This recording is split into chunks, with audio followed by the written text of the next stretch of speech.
akamaro k'ubutumwa bw'ubugorozi n'ivugurura bwaje bukenewe rwose buwembura imitima yari yarabye bugakiza imibiri yamunzwe n'indwara.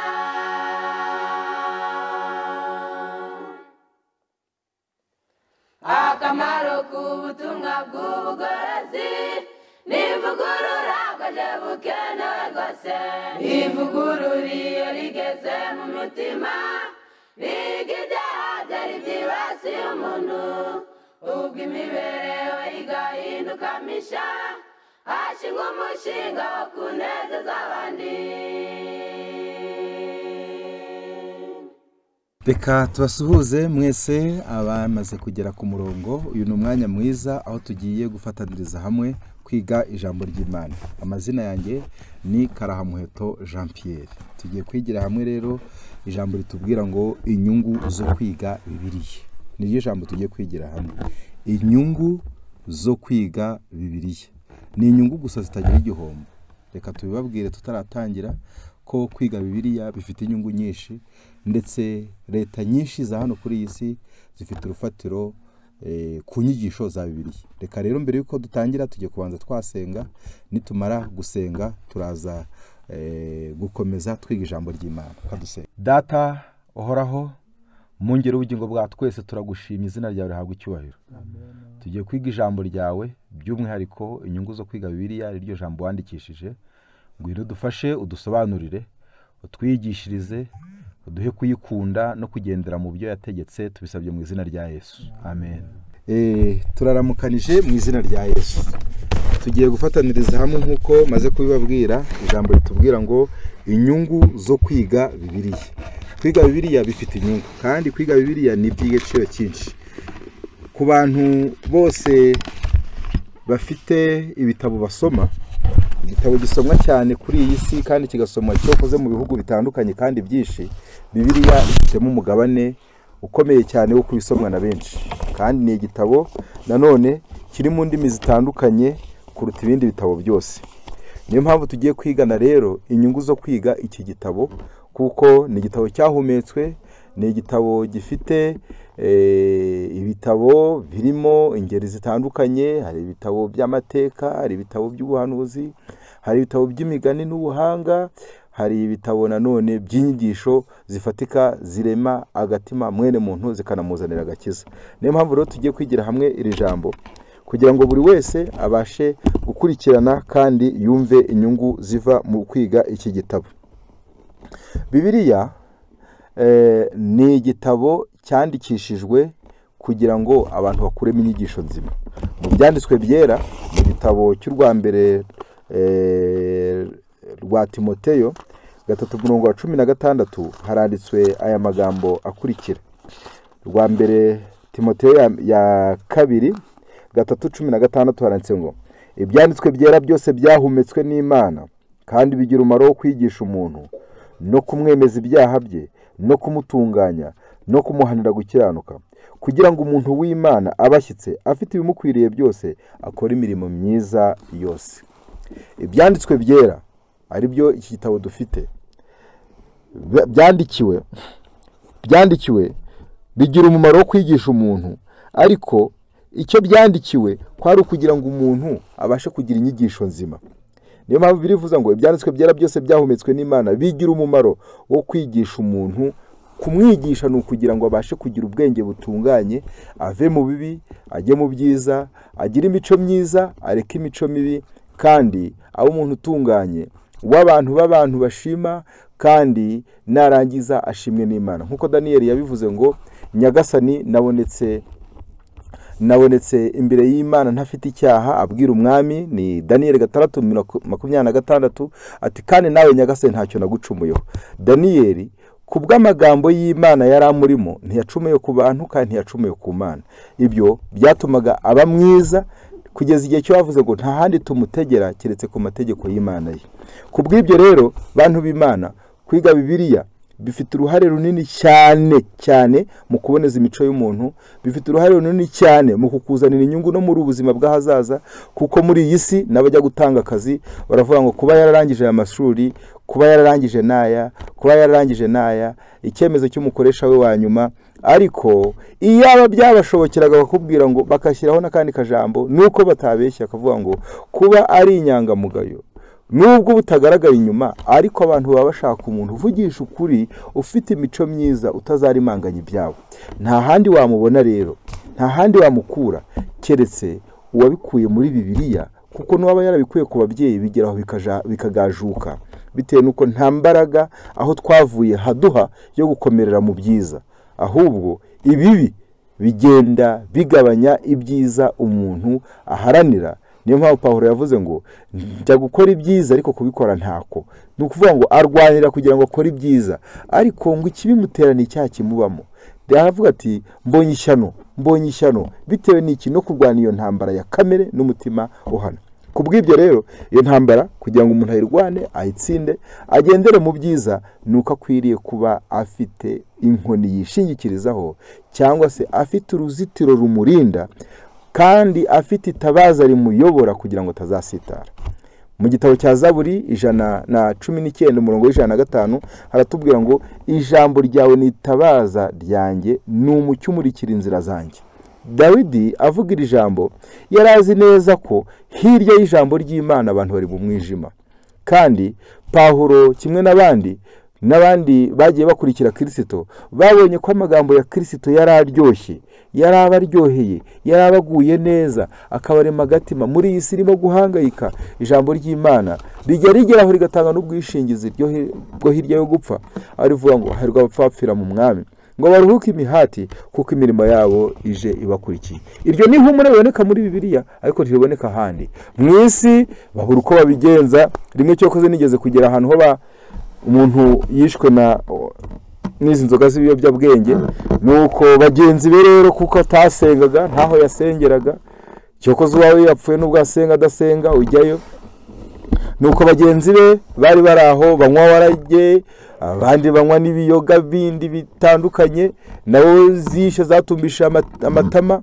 nuko baraho igihe cyo baherekezaga, maze kuko ntibasenze ntawe ari gusenga, nuko bagiye kumuherekeza, bagiye kuvuga ngo kwa kundi ko bavuga ngo Imana iguheruka rudashira, bo ntabwo babivuze, ahubwo bagendaga baravuga ngo ugereyo amahoro. Kuko ntibari bazi ngo Imana imuheruka rudashira, kuko bari bazi ibyo yabagamo. Ntabwo bagomba kubivuga, ahubwo baravuze ngo ugereyo amahoro. Iyo agiye iyo ngiyo ngo akomeze agenda agereyo amahoro. Noneho rero hari inshuti ze, nta masengesho yandi yahabaye, nta Mana iriho rudashira igutegurira ngo igushyiraho yaguteguriye, nta byari bihari. Rero Bibiliya itanga n'ubwishingizi bwo hirya y'urupfu, ibintu bidatangwa muri iyi si, ntabwo bitangwa muri iyi si. Bibiliya rero ifite inguni zose z'ubuzima tubamo ndetse n'ubuzima bw'ahazaza. Kubw'ibyo kwiga icyo gitabo biradufasha, kwiga icyo gitabo ni ingirakamaro. Reka turambure mu gitabo cya Yeremiya 16 umurongo wa 16. Haranditswe hatya hati, Yeremiya 16 umurongo wa 16. Ijambo ry'Imana rigira riti, mumbabarire, ni 16 umurongo wa 15. Haratubwira ngo reka nyavuge uko yarari, nshobora kuba nibeshye umurongo. Ni Yeremiya 15 umurongo wa 16, mumbabarire nari nibeshye. Haranditswe hatya hati 15 umurongo wa 16 hati, amagambo yawe amaze kuboneka ndayarya, maze ambera umunezero n'ibyishimo byo mu mutima wanjye, kuko nitiriwe izina ryawe Uwiteka Mana Nyiringabo. Ndasubiramo, Yeremiya 15 umurongo wa 16 hati, amagambo yawe amaze kuboneka ndayarya, maze ambera umunezero n'ibyishimo byo mu mutima wanjye, kuko nitiriwe izina ryawe Uwiteka Mana Nyiringabo. Ijambo ry'Imana rigira amasezerano mu buryo bukomeye cyane. Niyo mpamvu uwakomoritse riramwomora, niyo mpamvu uhangayitse riramubwira ngo ntimuhagarike imitima yanyu. Niyo mpamvu iyo bigeze mu ntambara, turasoma muri Zaburi, intambara zakubanye nyinshi uri gutekereza ko birangiye, ariko iyo wasomye Bibiliya ugeze mu gikombe cy'igicucu cy'urupfu, wegura inkota y'amasezerano, ari ryo jambo ry'Imana. iyo waryize rero, iyo warihaye umwanya, Imana igenda ikwibutsa ikagusukira amasezerano yayo, bikamera nka ya mvura y'umuhindo n'iy'itumba imanukira kugira ngo isomye ubutaka kandi yeze imyaka. Mu gitabo cya Zaburi 27 handitswe aya magambo: intambara zakubayeho hirya no hino, abantu bakuvuze yenda, bagushinja ibinyoma, abandi bakuvuyeho, ese wateraganwe, intambara z'uburyo bwose zakujeho, ibibazo by'uruhuri, by'abana, ibyo mu rugo, iby'ubuhinzi, byose ugasanga waremerewe. Mu gitabo cy'ijambo ry'Imana, muri Bibiliya, iki gitabo nyine gikwiriye kwigwa, kirimo ibisubizo byose, haranditswe muri Zaburi 27 umurongo waho ni wa 3, haranditswe hatya hati, kubahageze reka dufatanye kugira ngo dusome. Zaburi 27 umurongo wa 3 hati, naho ingabo zabambira amahema kuntera umutima wanjye ntuzatinya. Naho ingabo zabambira amahema kuntera umutima wanjye ntuzatinya. Naho intambara yambaho, no muri yo nzakomeza umutima. Uzumva ko uzakomeza umutima kandi bikarangira. Niyo mpamvu Bibiliya ikora hose. Kubw'ibyo Bibiliya yongera ubwenge, ikakubwira ko utegeka umutima we aruta utsinda umudugudu. Bibiliya ikubwira ko guceceka ari byiza. Bibiliya ikakurangira ko kwiriye kuvuga umanje watekereza ibyo ugiye kuvuga, yigisha ubwenge. Bibiliya ndetse n'umwigisha wayo niwe munyabwenge isi yigeze kumenya, ari we Yesu Kristo.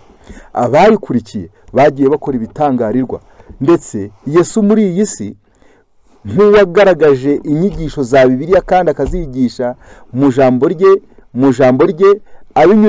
binyuriye no mu bikorwa, agenda twereka uko dukwiriye guhagarara, maze abantu bakamenya ko Bibiliya ifite isano ikomeye cyane no kugira ubwenge. Igihe injiji z'abarobyi ngo zabanaga na Kristo, ngo bazi ko batekereje ko zakomeje kubinjije. Igihe Kristo yajyaga mu ijuru, ngo barababajije, bumvishe ko bavuga bashize amanga, bumvishe ko bavuga amagambo yabo atomoye neza, bumvishe uko badatukana ababasubije, ababatutse ngo nabo babasubize, baze ngo bibuka ko babanaga na Yesu, kuko kubana na Yesu byungura ubwenge. Kubana na Yesu rero, tubana n'ijambo rye, tukaba tubanye nawe. Reka rero tugane mu gitabo cyitwa Kugana Yesu, twumva uko Bibiliya yungura ubwenge. Bantu b'Imana, iki gitabo yaba cyahabwaga umwanya, hari byinshi byahinduka mu miryango, hari byinshi byahinduka aho umuntu atuye, hari byinshi byahinduka mu gihugu kimwe cyangwa ikindi. Ibyo byose byaterwa n'uko abantu bahaye umwanya iki gitabo. Iki gitabo Bibiliya ni igitabo gisobanura kandi kikagaragaza uruhare mwene muntu akwiriye kugira ngo nawe acungure ubugingo bwe.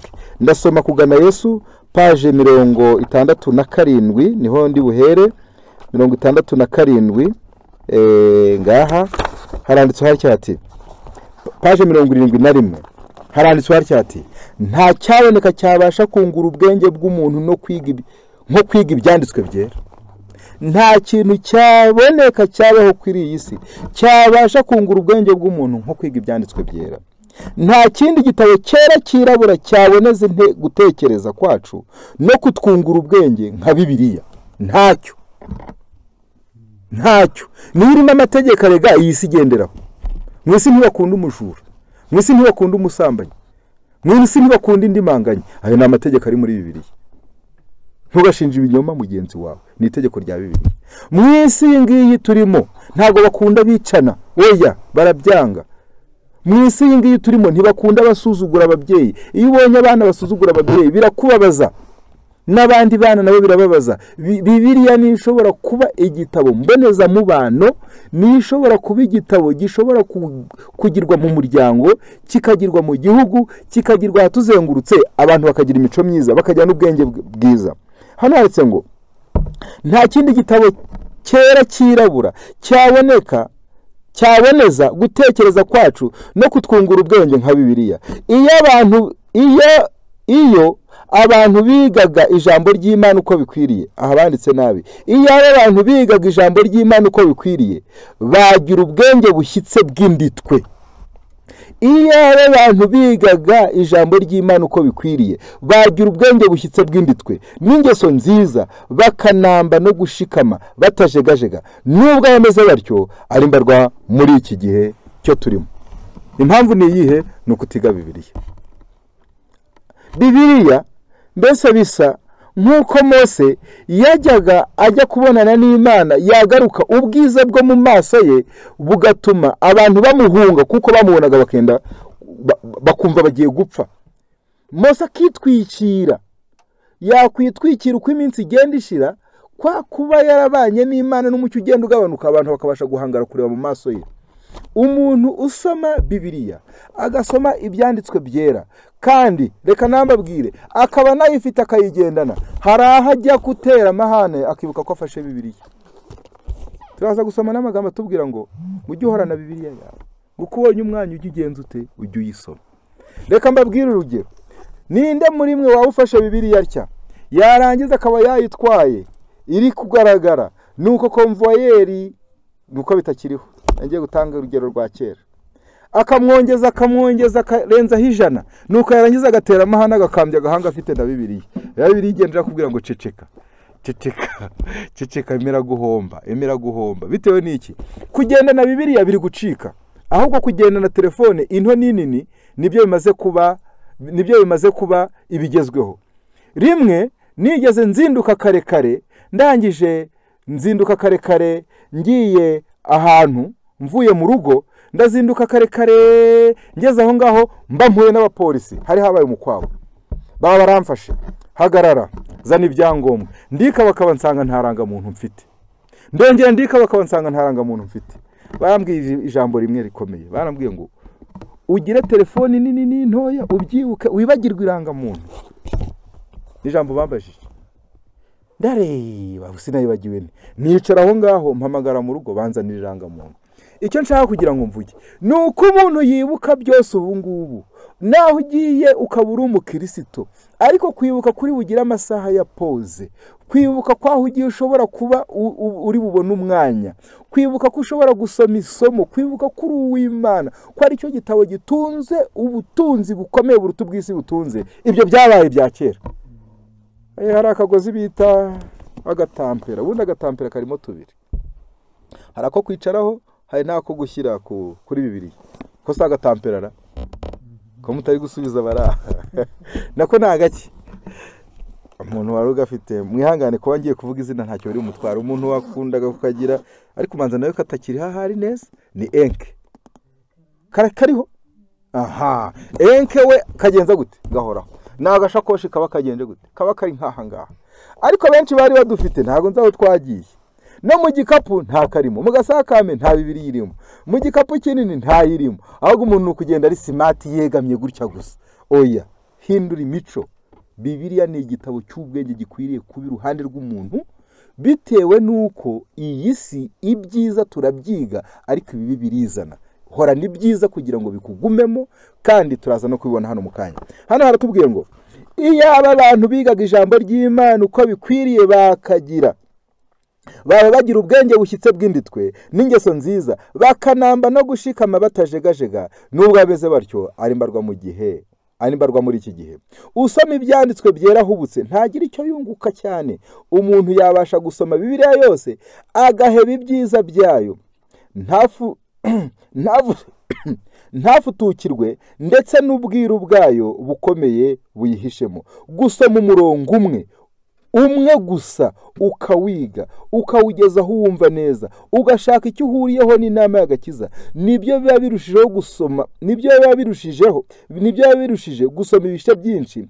Ntugire icyo ukurikiye, ntugire n'icyo wunguka. Ujye uhorana na Bibiliya yawe, nubona umwanya ujye uyisoma, ujye ugerageza ndetse kwibuka amasomo mu mutwe. Niyo uri mu nzira wabasha gusoma umurongo umwe ukawitoza no kuwutekereza igihe ugenda, ibyo bigatuma bihinduka nka kamere yawe.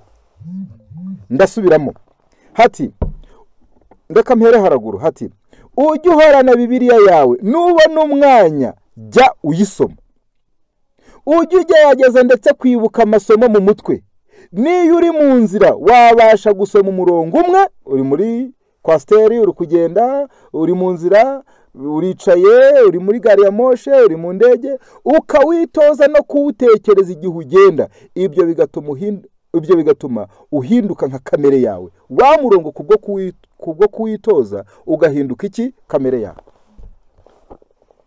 Hari igihe najyaga mbaza mu materaniro turi ahantu,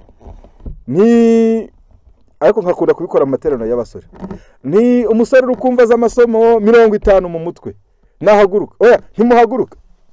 Umusore uri kumva azi amasomo 50, niyicare, hakabura n'umwe wicara. Umusore uri kumva z'amasomo 30, niyicare, bose bagahagarara. Umusore uri kumva z'amasomo 20, niyicare, bose bagahagarara. 10 ukabona hicaye nka babiri. Uri kumva za 5 ariko dukuyemo aya masomo akurikira, nawe niyicare. Tugakuramo Yesaya 8:20, Yohana 3:16 no kuva 20. Nitangira igice cya mbere umurongo wa mbere. Uri kumva ayo masomo tuyakuyemo hari irindazi, nawe niyicare. Nawe abandi bari bicaye akavuga ati iyo yakuramo ntabwo twari kuyabona. Yohana 3:16 kuva 20 mu mategeko, itangiriro igice cya mbere umurongo wa mbere. Mbere na mbere Imana yaremye, muri Yohana. Nuko wayakuramo nabwo umuntu agasigara nta kintu kirimo. Ariko ku zindi ngingo, urebye password abantu basigaye bazi, yinjira muri telefone mu byumba runaka, password ya email, password ya Instagram, password ya WhatsApp, password ya Twitter, password ya telefone ubwayo n'imbere, password ifungura kugira ngo utamwinjira no muri WhatsApp, hakaba mindi password iyinjira naha hirya, hakaba minzugi, kandi zose zifite amakode atandukanye. Akamenya kuzifata mu mutwe, ariko iby'agaciro ugasanga nta somo wayo. Noneho mu basore bari hanze ahangaha handiho, mwihangane kwa mvuza abasore, nuko ari bo bagifite ubwenge butoto. Ugasanga z'abakinnyi b'umupira, yewe nubwo yenda mu bagorozi hatarimo ababazi nka gutyo batanabamo, ariko hari umuntu ujya wumva akavuga iby'Iburaya, akavuga abajya mu gice cya mbere ngo nimba ari bande nabandi, akongera akavuga nabandi nawe mu yindi kipe, akagarukana uwo mu Rwanda, ugasanga abantu nk'ijana n'amazina yabo. Nibitego ngo batwaye, naho batsinzwe, no muri Bibiliya ngo baheruka kugitwara ngo muri 2002, ukumva ni ibintu byazi biri hafi. Ukibaza uyu muntu akozwe mu ki? Cyokoze isi nayo gisuka umwuka, ngo hari impano zapfubye zapfiningiye zari gukorera Imana kandi mu bushobozi bukomeye. Pawulo rero yari afite impano ikomeye, ngo Imana ibonye kuko igiye gukorera Satani mu buryo bukomeye, imukuzaho amaboko akomeye. Pawulo yari umuhanga, kandi Pawulo yarashoboye byinshi. Nawe wahinduka nka Pawulo. Hano muri iki gitabo rero handitse ngo ujye uhorana Bibiliya yawe.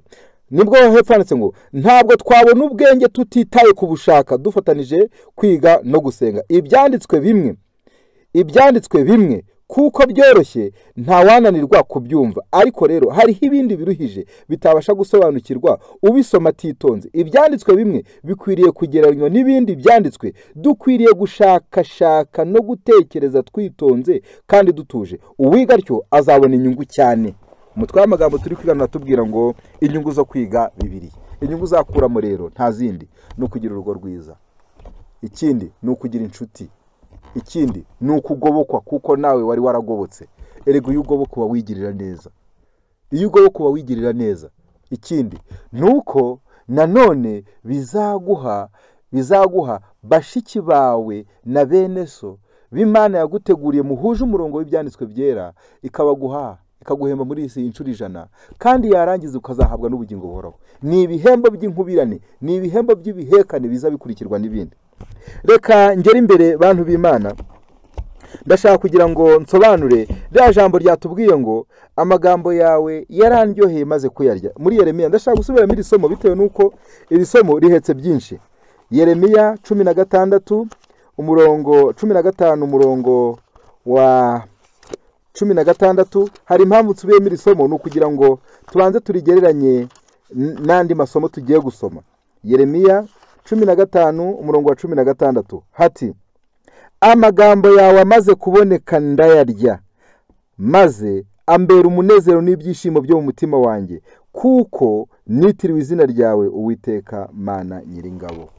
Amagambo y'Uwiteka akwiriye kutubera ibyo kurya.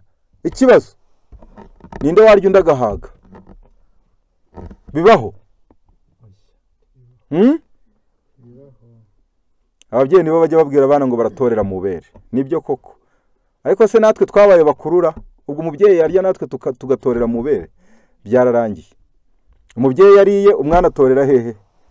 Ubwo ariye umwana ntarye, we yakonka. Nibyo? Ntabwo dukwiriye gucuka, ntimubona ko dukwiriye gucuka.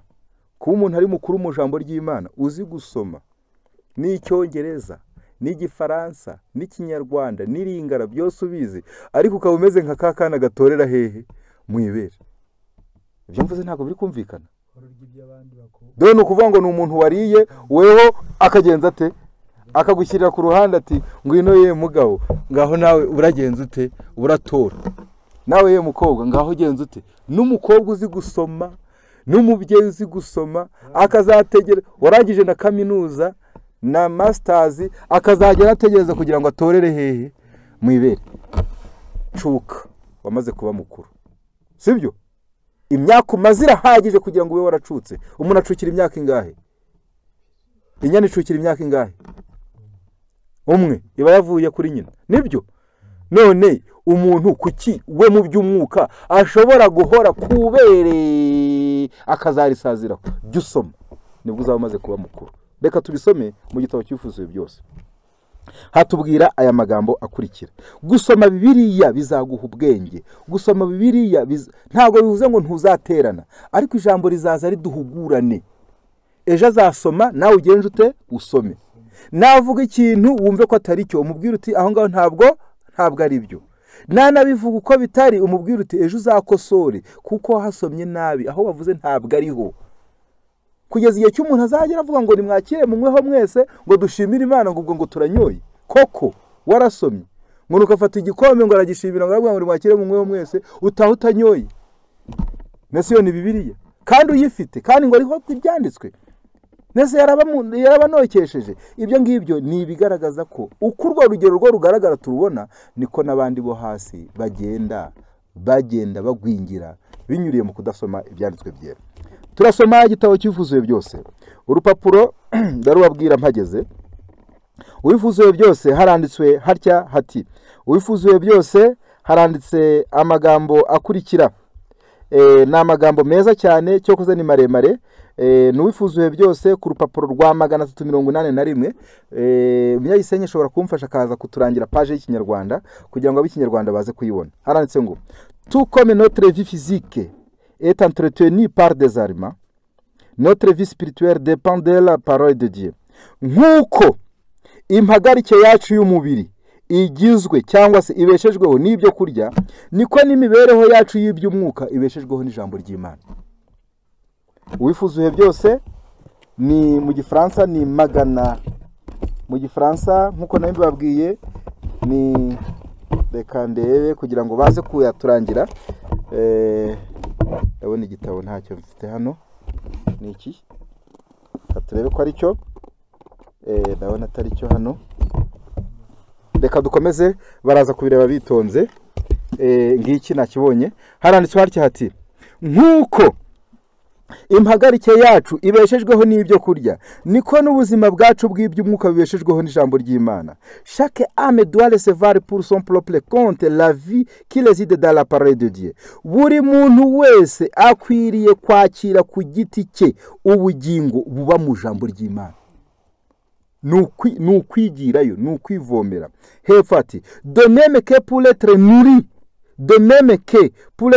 chaque doit manger pour son propre compte. De même aussi, nous devons recevoir personnellement la parole de Dieu. Nuko umuntu agomba kwigaburira, agomba kurya kugira ngo yigaburire, agaburire umubiri we ku giti cye, uko niko natwe dukwiriye kwakira ku giti cyacu ijambo ry'Imana ridaciye mu rindi. 326 mu Kinyarwanda. Hepfo hati: Il ne faut pas se contenter de recevoir par intermédiaire d'une autre personne. Ntitugashimishwe kwakira ijambo ry'Imana binyuriye mu wundi muntu. Se contenter ngo tunyurwe nabyo gusa. Oya. Ngo babwirije ngo ubwo twabifashe. Oya. Araho Imana byari gukomeza bikaba nk'uko mu mwaka w'umwijima w'amateka Bibiliya yasomwaga na padiri gusa, abandi mwese mugataha. Ariko Imana siko yabishatse, yashatse ko buri wese yigererayo. Hepfo ati il nous faut étudier la Bible avec souhait. Birakwiriye ko twigana Bibiliya y'ubwitonzi, en demanda à Dieu l'aide du Saint-Esprit. Dusaba Imana umwuka wera pour que nous puissions comprendre sa parole, kugira ngo tubashe gusobanukirwa ijambo ryayo. Nous devrions choisir un verset et concentrer notre attention sur son contenu afin de découvrir la pensée que Dieu y a cachée à notre intention. Hati dukwiriye gutoranya umurongo umwe ngo maze twangiza tukawigana ubwitonzi kugira ngo tubashe kuvumbura igitekerezo Imana yaduhishiyemo. Nous devrions réfléchir là dessous jusqu'à ce que la pensée soit assimilée et que nous sachions ce que dit le Seigneur. Dukwiriye kuza uwo murongo tukawutekerezaho kugeza igihe cy'icyo gitekerezo cy'Imana yashatse ko tumenya, tugisobanukirwa, tukamenya icyo Imana yashaka kutubwiramo. Kubw'ibyo rero kwiga Bibiliya bihindura imico y'umuntu, kwiga Bibiliya bihindura umuntu mwiza, kwiga Bibiliya biguhesha ingorano zo muri ubugingo, kandi kwiga Bibiliya bikagutegurira n'ahazaza. Nakaga kuba ufite Bibiliya ukamara icyumweru, ukamara ibyumweru bibiri utayisoma. Nakaga kuba utunze Bibiliya imyaka 20 ariko bakubaza ngo umugani w'umubibyi ukareba hejuru, bakubaza ngo Yohana 10:16 handitse ngo iki ukareba hejuru. Yemwe reka nshimire abakoroni babayeho bakazana ubukoroni bazanye no kwigisha ijambo ry'Imana. Barabazaga byo bita mu gice, babaza ngo Bibiliya ni iki, no ugasubiramo ukabifata mu mutwe. Ngo bakakubaza ugiye kubatizwa ngo vuga ngo iki niki, vuga iki niki, vuga iki niki. Yesu yasengeye ukahavuga, bakumva ko hari iki, hari akarimo. Ariko abantu b'iki gihe cya none bitewe nuko haje kwizera akaba ari n'agakiza, umuntu ashobora kubaho imyaka myinshi yarabatijwe ari n'umukirisitu, ariko kandi ari ntibabura kujyayo na Bibiliya azi gusoma, no mu ishuri yarabaga uwa mbere. Reka tubabwire ngo hindura imico cyangwa se uhindure izina. Imico ni uguhindura imico yo kudasoma Bibiliya. Guhindura izina ho ni ukureka kwitwa umukristo, kuko abantu bakuziho umuti ariko bagasanga nta muti ufite. Ubu kubeshya, ubu kwiriye guhindura izina. Nimba uri dogiteri ukaba nta muti ugira, hindura izina, iby'ubudogiteri ubireke. Noneho hano ijambo ry'Imana ritubwira iki? Ritubwira ko dukwiriye kwiga Bibiliya twebwe ku giti cyacu, kandi tugahagarara ku murongo, tugashaka icyo Imana yaduhishiyemo. Ikindi nuko mu gitabo cy'ibivuzo byose ku rupapuro rw'123 batubwira ngo si Nathanaël avait pris les habits pour guider, il n'eut jamais trouvé Jésus. Iyo Nathanaël wo muri Bibiliya aza kuba yarafashe barabi kugira ngo abari bo bamuyobora, ngo ntihari kuzigera abona Yesu. C'est parce qu'il voulait voir et juger lui-même, ahubwo nuko yashaka kwirebera no kwigenzurira ubwe qu'il devait un disciple. Nibyo byatumye abumwigisha wa Kristo. Aujourd'hui beaucoup de personnes sont les tenir loin de bien par quelques partis pris. Ubu uyu munsi abantu benshi bashyizwe kure y'ibyiza kubw'agace kamwe babahariye. Iraseka toute trauma si le vrai venir la voir. Byababera byiza bikababera nka Nathanaël nimba bashaka kuza nabo bakirebera. On ne peut parvenir à la connaissance de la vérité aussi longtemps qu'on se confie à l'autorité humaine. Ntabwo ushobora kugera kukuri igihe icyari cyo cyose ukishikiriza ku butegetsi bwa mwene muntu cyangwa ku bwenge bwa mwene muntu. À l'exemple de Nathanaël, dufashe urugero kuri Nathanaël, nous devons étudier la parole de Dieu pour nous-mêmes et prier en vue d'obtenir rémunération du Saint-Esprit. Dukwiriye kwiga ijambo ry'Imana ku giti cyacu, twarangiza tugasengera kugira ngo tubone imurika ukumurikirwa guturuka ku mwuka wera. Il nous apercevra dans le lieu secret de la prière, celui qui vit Nathanaël sous les figuiers. Hati Imana izatubona turi gusengera mu rwiherero, turi gusoma iyo Bibiliya. Iyabonye Nathanaël ari munsi y'igiti cy'umutini, natwe izatubona, itwiyereke, iduha umucyo uhagije. Bantu b'Imana, kwiga Bibiliya ubwo bibaye bikeya ni ugusohora k'ubuhanuzi. Mu gitabo cy'ubufuzo byose handitse ngo ubwo abantu bazaba biga byose uretse Bibiliya, ngo kuza k'Umwana w'umuntu kuzaba kwegereje.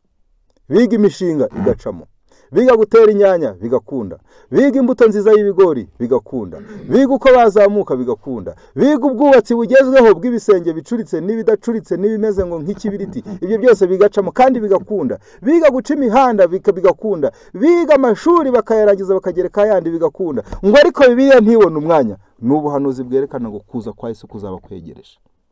Bibiliya idahabwa umwanya n'abayize bikaba nka bya byo kuvuga ngo musome kugira ngo twumve ko hari icyo twunguka, ariko Bibiliya itagiteruka ngo ifate umwanya mu mutima wa mwene muntu, kuzaba ari gusohora k'ubuhanuzi. Niyo mpamvu abantu batungurwa n'abantu benshi bamaze igihe biga, ngo ariko bakumva ngo bakoze ibi, ngo runaka ngo byangize gusa ngo yakoze ibi, kandi ngo amaze igihe yiga ntago byafashe, byabaye nyuma.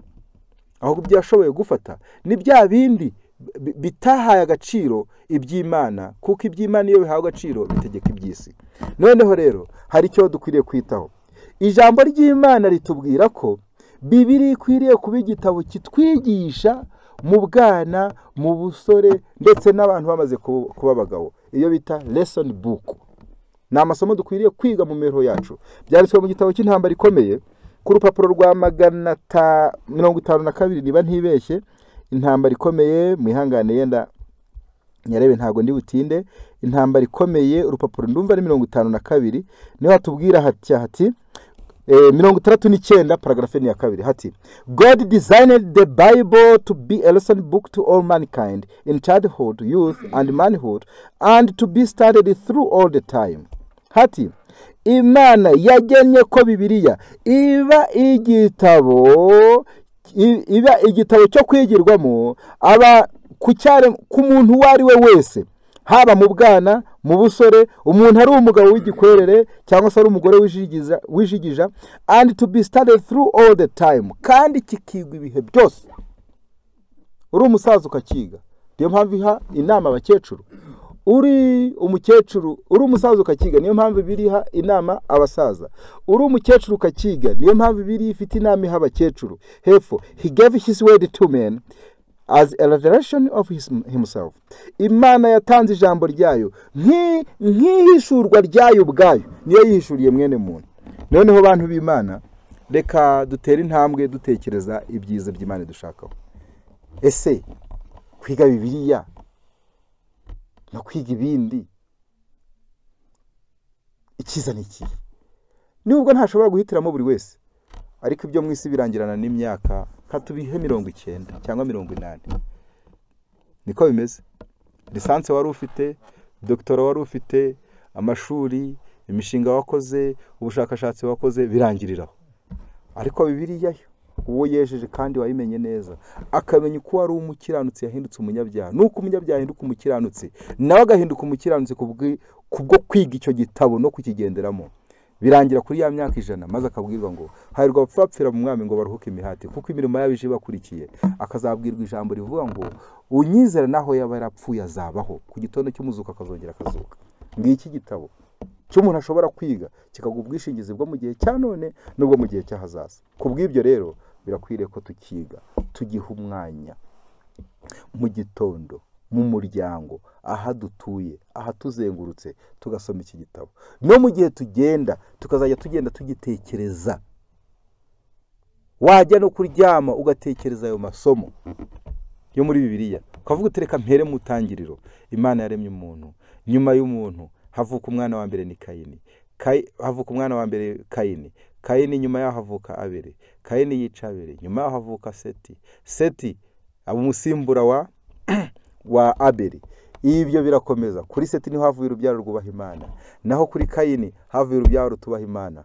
Nibo bavundutsemo n'abatitondera amategeko y'Imana, ngo baruhutse umunsi washaka kandi bagakora iminsi bishakiye. Abo nibo bene icyumweru, n'indi minsi itandukanye. Abene Seti barakomeza, habonekamo Nowa arakomeza, ugakomeza ntuvugasinzira wari kwitekereza n'amasomo, ugasoma imibereho, ugatekereza imibereho ya Pawulo, ugatekereza uko yabayeho, uko yari umuhanga, uko yahuye n'umucyo w'Imana. Ibyo byose Bibiliya ikagira ibitekerezo bikomeye cyane mu bwenge bwawe, kugira ngo ubashe guturisha umuvumba w'ibibi byivumbagatanya muri iyi minsi yacu. Harimo guhangayika imitima, harimo gutekereza ibyeje kuzaba, ariko kandi Bibiliya ngo igeze mu ntekerezo z'umuntu irayiturisha, maze amasezerano y'Imana akagwira mu mutima wawe ukaba neza. Mu gitabo cy'ibyaduka byo mu minsi imperuka, reka mpagere kuko ndi kubarangira amagambo amwe n'amwe atandukanye. Ibyaduka byo mu minsi imperuka ndabaha paje imwe, paje ni 70, haranditswe hatya hati ibyaduka byo mu minsi imperuka. Ndabaha amagambo agaragaza uko dukwiriye kwiga ibyanditswe. Haranditse hatya hati paje 70, paragrafe 210. Abakristo bakagombye kwitegura ikintu giteye ubwoba kigiye gutungura isi bidatinze, kandi uwo mwiteguro bakagombye kuwiheshwa no kwihatira kwiga ijambo ry'Imana no kugira umwete uhoraho wo guhamanya imibereho yabo n'amahame ya Bibiliya. Abazaba barashikamishije imitima yabo mu kuri kwa Bibiliya nibo bonyine bazakomeza gushikama mu rugamba rukomeye ruheruka. Abiga ibyanditswe bashyizeho umwete kandi bakaba baramaze gukunda ukuri, abo nibo bonyine bazarindwa ubushukanyi bukomeye bwigaruriye isi. Abantu bacu bakeneye gusobanukirwa n'amahame y'ibyavuzwe n'Imana, bakeneye kumenya akantu kose k'amahame y'ukuri kwahishuwe, azabiteguza guhangana n'ibigiye kwisuka ku isi, akanabuza gutwarwa n'imiyaga yose y'imyigishirize. Paragrafe ya 117 kaba ariho nihutira. Nimurimbisha ubwenge bwanyu amagambo y'agaciro ya Kristo aruta ifeza n'izahabu. Ubwenge burimbishijwe n'ayo masomo ameze nk'uko dusoma igitabo cy'umugenzi. Mu gitabo cy'umugenzi harimo aho twumva ngo mu Kristo ngo nuko ngo aragwa, ngo Paroni ngo agiye kumuhorahoza, ngo nuko ngo asingira inkota ye, ngo abayicumya Paroni. Siko dusoma ngo arangira amubwira ngo wamwanze wangiye yo kunyishima hejuru, ningo nzagenza gute, ningo sinzarambarara. Ubwo murukumva inkota yari ikimbese, ni ijambo ry'Imana. Naho yageze agiye guhorahozwa n'ubwihebe, iby'Imana agiye kubivamo, arangira avuga ati se reka mere nka Pawulo, nakuvaye nkajya kurinde ko ari ufite amagambo y'ubugingo. Ubwo nawe ukongera ukeguka. Naho byagenda kose, nubwo abizera batansura, nubwo yenda abo dusengana bamvuga, nubwo yenda bakumva inkuru z'impuha bakazinyomekaho, nubwo nabo n'ibinci intege, nubwo naba nararwaye ntihagire ingeraho, ariko ibyo bizatuma reka nkomeze nkomere. Nubwo data na mama bazandeka, Uwiteka azandarura. Niyo mpamvu biri ifite byinshi. Muhorane Bibiliya ntoya igihe muri ku murimo, maze buri kanya kose mubonye mukungukiremo mufata mu mutwe amasezerano y'agaciro. Igihe kizaza ubwo abantu benshi bazimwa ibyanditswe, ariko niba iryo jambo ryaranditswe mu bwenge nta muntu uzashobora kuribambura. Mwiga ijambo ry'Imana, mwibutse amasezerano aririmo, kugira ngo ubwo tuzamburwa Bibiliya zacu tuzashobore kugumana ijambo ry'Imana, ari amagambo ari mu mutwe wacu. Noneho rero bantu b'Imana, biradusaba ko tugendera mu kuri kw'ijambo ry'Imana. Mu gitabo cy'Ifuzuye byose, paje 480 mu Gifaransa handitse ngo nta kindi kintu ijuru ryabasha gutanga basomye arabakunda. Cher lecteur rivuze abasoma Imana irabakunda. Mu byahishwe naho biranditse ngo hahirwa abasoma amagambo yo muri iki gitabo, hahirwa n'abagenza gute nabumva. Nukumva hariho n'uwasomye. Ku gusoma niyo nimero ya mbere, ariko kandi no kuba wumvishe yayandi basomye ni nimero ya kabiri. Cyokoze reka mvugira ijambo, ugiye kugura imyenda muri Afrika hariho ibyo bita first hand. Ni umwenda uvuye mu ruganda akaba ari ugiye kuwambara bwa mbere, ariko hariho niyo bita second hand. Nuwo bambaye barangiza bakawufura, barangiza kongera bakawugurisha. Siko bimeze? Yose iyo bayambaye bararimba, ariko biterwa na mikoro. Buri wese yakigiriye ku ruganda, umwenda ugasohoka mu ruganda, nawe ugenza ute nawe wambara. First hand rero ni ugusoma ibyanditswe byeraweho ku giti cyawe. Second hand ni ukuba wasoma bagasoma ukumva. Utagize ayo mahirwe, uri kure y'iyo Bibiliya, utanayizi, utazi n'ibyari byo kumva biragushimisha, utaragira n'igitekerezo cyo kuyigura ukaba uvuye muri uyu mubiri, ibyo bizagufasha. Reka tukubwire ngo noneho rero urararikirwa gusoma mu gitabo cy'intambara ikomeye ku rupapuro rwaho rwa 30 muri chapitre 37 paragrafe ya mbere haranditse ngo musanga amategeko y'Imana n'ibihamya nimutavuga ibuhanye n'iryo jambo nta museke izabatambikira. Mu Gifaransa haranditse ngo la parole de Dieu est donnée aux croyants comme sauvegarde contre les faux docteurs et les esprits séditaires. Ijambo ry'Imana ryahawe umwizera ngo rimubere ingayo mukingira abigisha b'ibinyoma n'imyuka iyobye. Kubw'ibyo rero umuntu wari we wese udashaka kugira ngo atayoba akwiriye gufatira ijambo akariha umwanya kandi akaryiga kugira ngo atazabasha kuyobywa n'ubucakura bwigaruye isi. Mu gitabo cy'intambara ikomeye cy'Ikinyarwanda ku rupapuro rwa 69 hatubwira amagambo nasoma ndetse ngana no ku musozo. Aya magambo intambara ikomeye 600 intambara ikomeye 69 hatubwira aya magambo avuga ati intambara ikomeye 69 haranditswe aya magambo nifuza gusoma ku mugabo witwa Wycliffe. Haranditswe aya magambo avuga ati nyavaho ndetse ndavaho tugana no ku musozo. Haranditswe harya hati 69 Wycliffe yabaye umwe mu bagorozi bakomeye ku byerekeranye n'ubwenge, mu bitekerezo bitunganye, mu gushikama ku kuri ndetse no mu bushizi bw'amanga mu kurwanira ukuri. Bake cyane bo mu bagorozi bakurikiyeho nibo babashije kugera ku rugero rwe.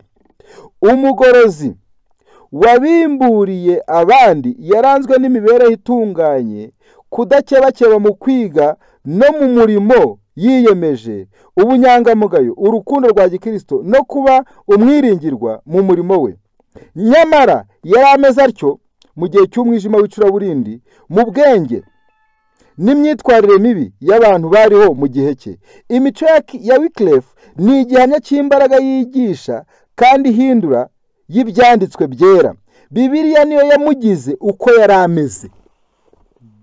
Bibiliya niyo yagize Wycliffe uko yari ameze. Umwete wo kwakira ukuri gukomeye kwahishuwe utera imbaraga ubushobozi bwose bw'umubiri kandi ukabihindura bishya. Uwo mwete utuma ubwenge bwaguka, intekerezo zigakanguka kandi gushyira mu gaciro bikagera ku rugero rukwiriye. Kwiga Bibiliya bizatunganya buri ntekerezo, uko umuntu yiyumva ndetse n'imigambi ku rwego rutagerwaho n'indi myigire iyo ari yo yose ya hano kuri iyi si. Bitera kugira imigambi ihamye, ukwihangana, ubutwari n'umurava. Bitunganya imico kandi bikeza umutima. Kwiga ibyanditswe ubishikamiriye bituma intekerezo z'umwigishwa zihuzwa n'ubwenge butagerwa. Abantu bo ku isi bafite ubwenge bwinshi kandi b'abanyamurava ndetse n'abagendera mu mahame atunganye bibahesha ubwenge. Ndasubiramo, abantu bo ku isi bafite ubwenge bwinshi kandi b'abanyamurava ndetse n'abagendera mu mahame atunganye bibahesha ubwenge butabasha gutangwa n'inyigisho ikomeye ituruka ku bucurabwenge bw'umuntu. Guhishurirwa amagambo yawe kuzana umucyo, guha abaswa ubwenge. Ndasubira kuri paragrafe yo haraguru. Uwo mwete utuma ubwenge bwaguka, wari gusoma Bibiliya, intekerezo zigakanguka kandi gushyira mu gaciro bikagera ku rugero rukwiriye. Kwiga Bibiliya bizatunganya buri ntekerezo, uko umuntu yiyumva ndetse n'imigambi ku rwego rutagerwaho n'indi myigire iyo ari yo yose. Aha harimo ikosa mu myandikire. Uko umuntu yiyumva ndetse n'imigambi ku rwego rutagerwaho, ntabwo ariko mu Gifaransa havuga cyangwa mu ndimi z'amahanga. N'indi myigire iyo ari yose bitera kugira imigambi ihamye, kwihangana, ubutwari n'umurava. Bitunganya imico, uko ni ukwiga Bibiliya kandi bikeza umutima. Kwiga ibyanditswe ubishikamiye bituma intekerezo z'umwigishwa zihuzwa n'ubwenge butagerwa ari bwo bwa Kristo. Reka rero tubabwire ngo Wycliffe imibereho ya Bibiliya yabaye imibereho ye. Arangije umugorozi ngo utarigeze wabaye intwari ku buryo abagorozi bamukurikiye babaye imbarwa bagize imico nk'iyo, bitewe n'uko Bibiliya yahinduye imibereho ye. Muri uyu mugoroba reka buri wese agira uyu mwete nk'uko Pawulo yabivuze igihe cyo yabwiraga Timoteyo, maze aramubwira ngo kugeza ubwo nzaza ujye ugira umwete wo gusoma no kwiga. Kugeza ubwo nzaza ujye ugira umwete wo gusoma no kwigisha ijambo ry'Imana. Ni urwa kabiri rwa Timoteyo 2:15. Ujye ugira umwete, ntago ariho mumbabarire, ni rwa mbere rwa Timoteyo 4:13. Haranditse ngo kugeza aho nzazira ujye ugira umwete wo gusoma no guhugura no kwigisha. Ijambo Pawulo yahereyeho ni ukumubwira ngo kugeza ubwo azagaruka kongera kumureba ajya agira umwete wo gusoma. Mu gitabo cy'uvuze byose nababwiye ngo ku rupapuro rwa 480 handitse ngo basomye arabakunda. Niyo mpamvu n'amahirwe yo mu byahishwe handitse ngo hahirwa abasoma.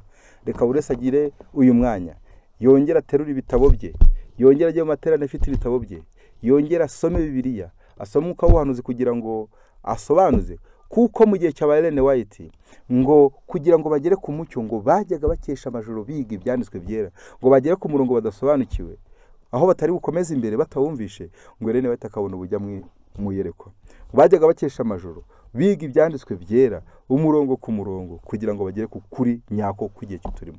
Reka nawe wiga ibyanditswe byera kugira ngo ukuyobore urugo, bitunganye imibereho yawe, bitegure ubuzima bwo muri iyi si ndetse n'ubuzima bw'ahazaza mu izina rya Yesu. Akamaro k'ubutumwa bw'ubugorozi n'ivugurura bwaje bukenewe rwose, buhembura imitima yari yarabye, bugakiza imibiri yamunzwe n'indwara.